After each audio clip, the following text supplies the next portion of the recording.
आपका स्वागत है एक और नए मिस्टीरियस एपिसोड में।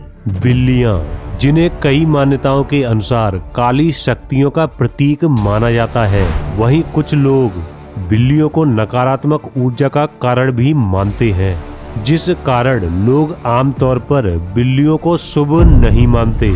इसके बावजूद भी लोग भारत में भी बिल्लियों को पेट के रूप में पालते हैं। दुनिया भर में बिल्लियों को सिर्फ एक जानवर के रूप में देखा जाता है, लेकिन आज से करीब 4000 साल पीछे जाकर देखें तो प्राचीन मिस्र के लोग बिल्लियों को किसी जानवर के रूप में नहीं बल्कि देवी के रूप में पालते थे। प्राचीन मिस्र के लोग आमतौर पर किसी भी जानवर की पूजा नहीं करते थे, लेकिन सिर्फ बिल्लियां ही प्राचीन मिस्र के जीवन की एक अहम हिस्सा थी।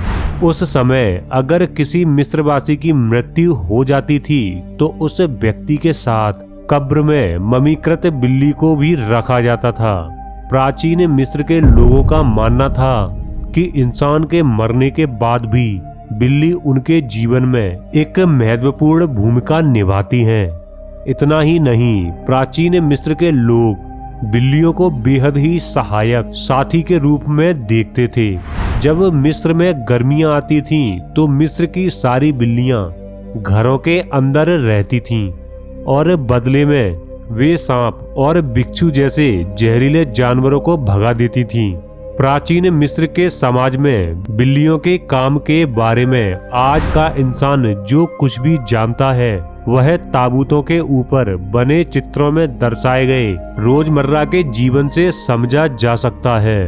ताबूतों पर बने इन दृश्यों में बिल्लियों को कुर्सी के नीचे लेटे हुए या बैठे हुए और पक्षियों का पीछा करते हुए और खेलते हुए देखा जा सकता है।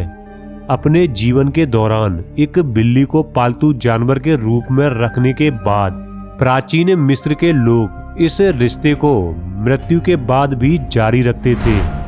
कब्र में हमेशा के लिए व्यक्ति का मृत्यु के बाद घर बन जाता था, जिसमें मृतक के परिजन कब्र में मृतक की बड़ी उपाधियों, पुरस्कारों और मृतक की पसंदीदा चीजों को रख दिया करते थे, और इन सभी में बिल्लियां भी शामिल थीं।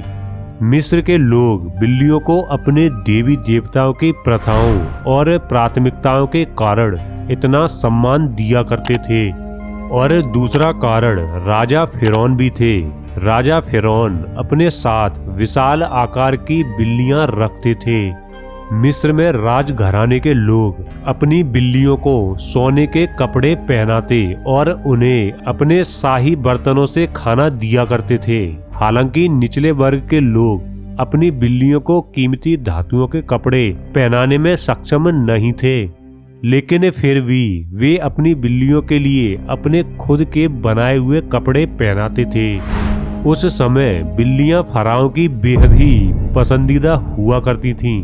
मिस्र के लोगों का मानना था कि सभी आकार की बिल्लियां काफी तेज, बुद्धिमान और शक्तिशाली होती हैं। इसके साथ ही मिस्र के लोग बिल्लियों को एक रक्षक के रूप में भी देखते थे और बिल्लियों की क्रूरता का सम्मान भी करते थे। मिस्र की बिल्लियों को एक खास तरह की शक्ति रखने वाला जानवर माना जाता था। कब्रों पर बनी आकृतियों के अनुसार मिस्र के लोगों का मानना था कि महिलाओं की कुर्सी के नीचे बिल्ली को बैठाने से महिला की प्रजनन क्षमता बढ़ती है। इसके साथ ही प्राचीन मिस्रवासियों का मानना था कि उनके देवी देवता कई रूप धारण कर सकते हैं और सदियों से देवी देवताओं द्वारा बिल्लियों का रूप धारण मानना एक आम बात थी। ऐसा माना जाता था कि ये देवता सिर्फ बिल्ली के सिर के साथ ही प्रकट नहीं होते, बल्कि बिल्लियों के शरीर में भी निवास कर सकते थे।